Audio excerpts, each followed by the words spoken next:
warahmatullahi wabarakatuh. Nama saya Irham Wirangkuti dari kelas BKI 3A. Ingin membacakan ujian akhir semester kami, mata kuliah model-model konseling. Yang pertama, teknik-teknik yang dilakukan dalam pendekatan psikoanalisis ada 5, yaitu asosiasi bebas, interpretasi, analisis mimpi, analisis dan interpretasi, dan resistensi. Yang pertama yaitu asosiasi bebas, merupakan teknik yang digunakan dalam terapi psikoanalisis. Teknik ini menurut klien untuk mengatakan segala sesuatu yang muncul dalam kesadarannya dengan leluasa tanpa perlu berusaha membuat uraian yang logis, teratur, dan penuh arti. Yang kedua, interpretasi, merupakan proses komunikasi melalui lisan atau gerakan antara dua atau lebih pembicara yang tidak dapat menggunakan simbol-simbol yang sama. Demikian KBBI, orang yang melakukan interpretasi disebut interpreter. Menurut definisi, interpretasi hanya digunakan sebagai suatu metode jika hal tersebut dibutuhkan. Yang ketiga, analisis mimpi, merupakan teknik yang digunakan para psikoanalisis untuk memakai mimpi seseorang. Para psikoanalisis percaya bahwa mimpi menurut informasi mengenai pikiran-pikiran yang tidak disadari, harapan-harapan, dan konflik. Yang keempat, secara umum, arti dari analisis merupakan aktivitas yang membuat sejumlah kegiatan seperti mengurai, membedakan, memilah sesuatu yang untuk digolongkan dalam dan dikelompokkan kembali menurut kriteria tertentu, kemudian dicari kaitannya dan didefinisikan maknanya. Yang kelima, saya akan menjelaskan interpretasi resistensi. Resistensi merupakan suatu yang melawan kelangsungan terapi dan mencegah klien mengemukakan bahan yang tidak disadari. Selama asosiasi bebas dan analisis mimpi, klien dapat menunjukkan ketidaksetiaan untuk menghubungkan pikiran, perasaan, dan pengalaman tertentu. Yang kedua, jelaskan penyebab non-Freudian, memisahkan dari Freud seperti Arvid, Adler, dan Albert Ellis. Adler menjadi populer karena konsep inverted kompleksnya yang tampaknya memiliki efek langsung pada harga seseorang yang kesehatan mental secara keseluruhan, dan juga mendukung karya-karyanya. Selama Freud tidak menyukai gagasan membaca apapun dari netizen, cukup mengejutkan, Freud tampaknya tidak merangkul beberapa ide netizen. Kemudian dalam publikasi terbarunya sebagai konsep drive, kematian atau keinginan bahwa seseorang untuk mati dan dorongan untuk hidup. Yang pertama, Freud adalah ahli saraf Austria, sementara Adler lebih dari seseorang dokter medis dan psikoterapis. Adler lebih menekankan pada memahami orang secara keseluruhan, sedangkan Freud pada pandangan fragmentasi dan ego individu, superego, dan prinsip ID.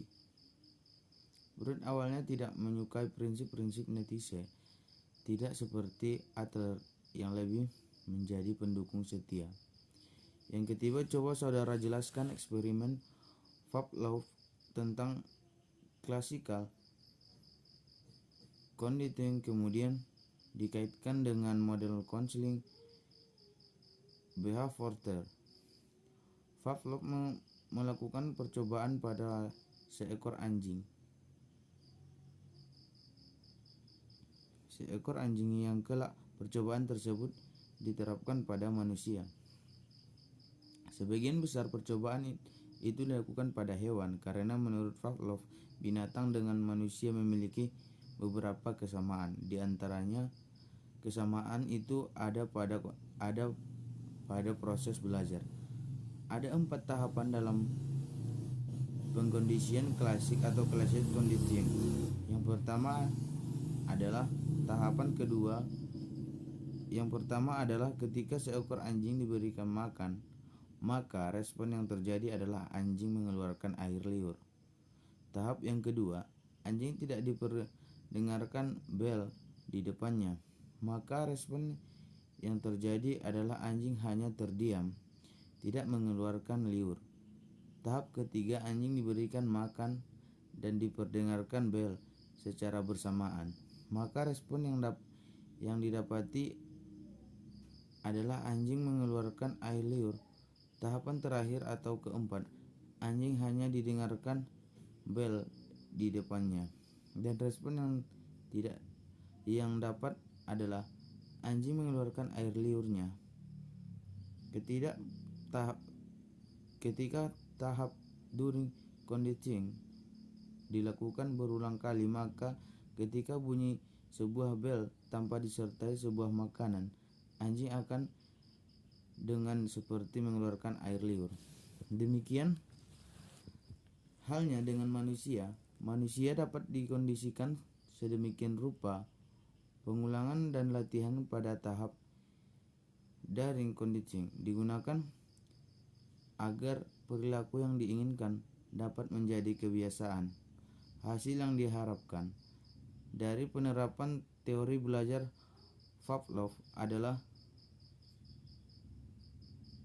terbentuknya perilaku yang diinginkan sehingga menjadi sebuah kebiasaan. Eksperimen Pavlov ini sangat cocok sekali jika dikaitkan dengan konseling behavior, yang mana merupakan suatu teknik terapi dalam konseling yang dilandaskan teori belajar yang fokus pada tingkah laku individu untuk membuat konseling mempelajari tingkah laku yang mencegah.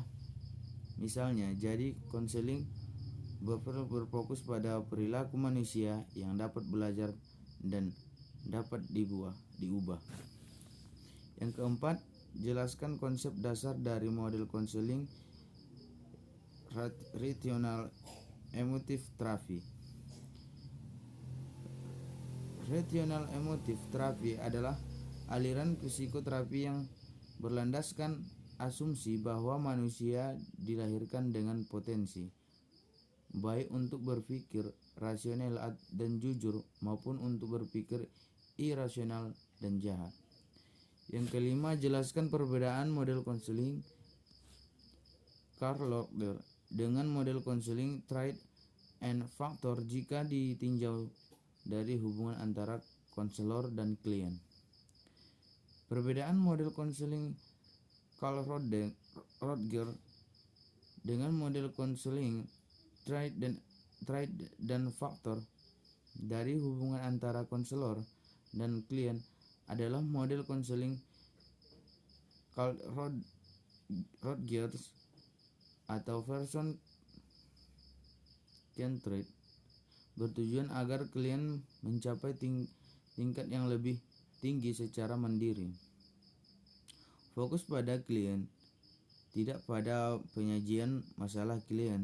Terapis tidak memiliki tujuan spesifik untuk klien. Landasan dari teori person centered adalah memandang bahwa klien dalam hubungan dengan terapis memiliki kapasitas untuk bertahan dan mempelajari tujuan sendiri. Sedangkan model konseling Triad and Factor, baik klien maupun konselor mendiagnosis potensi klien untuk menguasai penempatan dan kurikulum atau pekerjaan. Setiap individu mempunyai capaian dan keinginan untuk mengidentifikasi secara kognitif kemampuannya sendiri. Yang keenam, teknik-teknik konseling Gestalt, permainan dialog. Yang pertama, teknik ini dilakukan dengan cara klien dikondisikan untuk mendialogkan. Yang kedua, kecenderungan yang saling bertentangan, yaitu kecenderungan top dog dan kecenderungan underdog. Misalnya, kecenderungan orang tua lawan kecenderungan anak, kecenderungan bertanggung jawab,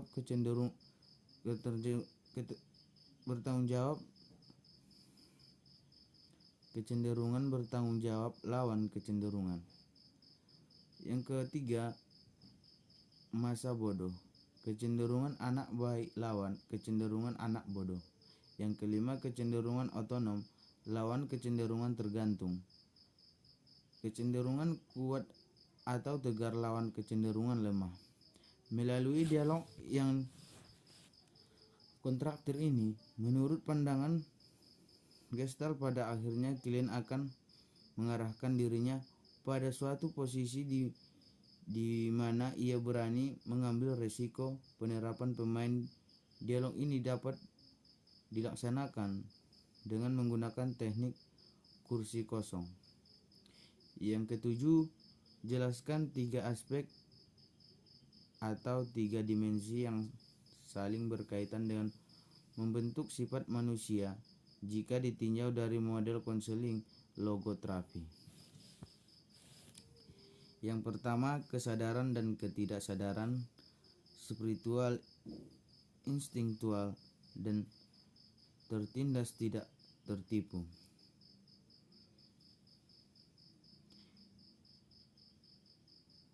Banyak orang yang mengabaikan masa lalu mereka sebagai sumber makna kehidupan mereka. Yang kedelapan, selanjutnya saya akan menjelaskan kembali tentang makalah saya yang berjudul Model-model Konseling Behavioristik. Maksud saya behavioristik. Yang pertama, landasan histori konsep behavioristik. Konseling behavioristik membatasi perilaku sebagai fungsi interaksi antara pembawaan dengan lingkungan. Perilaku yang dapat diamati merupakan suatu kepedulian dari para konselor sebagai kriteria pengukuran keberhasilan konseling. Karakteristik konseling behavioral adalah: yang pertama, berfokus pada tingkah laku yang tampak atau spesifik. Yang kedua, memerlukan kecermatan dalam permusuhan tujuan konseling. Yang ketiga, mengembangkan proses perlakuan spesifik sesuai dengan masalah klien. Yang keempat, penilaian yang objektif terhadap tujuan konseling.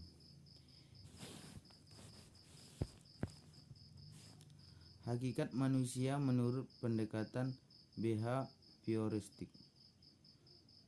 Pendekatan behavioristik tidak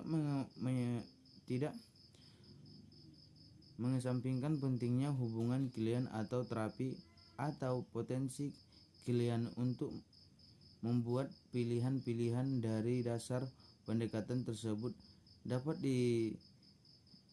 dikemukakan beberapa konsep kunci tentang hakikat manusia sebagai berikut. Yang pertama, tingkah laku manusia diperoleh dan belajar dari belajar. Yang kedua, kepribadian manusia berkembang bersama-samaan dengan interaksinya dengan lingkungannya. Yang ketiga, setiap orang lahir dengan membawa kebutuhan bawaan. Yang keempat, manusia bukanlah hasil dari conditioning sosial atau kultural mereka. Yang kelima, manusia tidak lahir baik atau jahat tetapi netral. Manusia mempunyai tugas untuk berkembang dan semua tugas berkembangnya harus diselesaikan dengan belajar. Hakikat konseling behavioristik.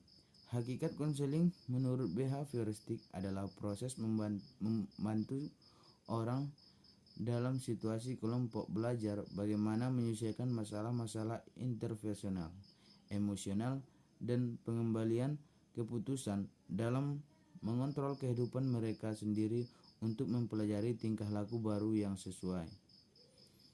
Tujuan konseling behavioristik. Tujuan konseling behavioristik adalah mencapai kehidupan tanpa mengalami perilaku simptomatik, yaitu kehidupan tanpa mengalami kesulitan atau hambatan perilaku yang dapat membuat ketidakpuasan dalam jangka panjang atau mengalami konflik dengan kehidupan sosial. Tujuan konseling behavior adalah untuk membantu konseling membuang respon-respon yang lama yang merusak diri dan mempelajari respon-respon yang baru yang lebih kuat. Mungkin hanya di sini yang dapat saya sampaikan, kurang dan lebihnya saya mohon maaf. Sekian dari saya. Assalamualaikum warahmatullahi wabarakatuh.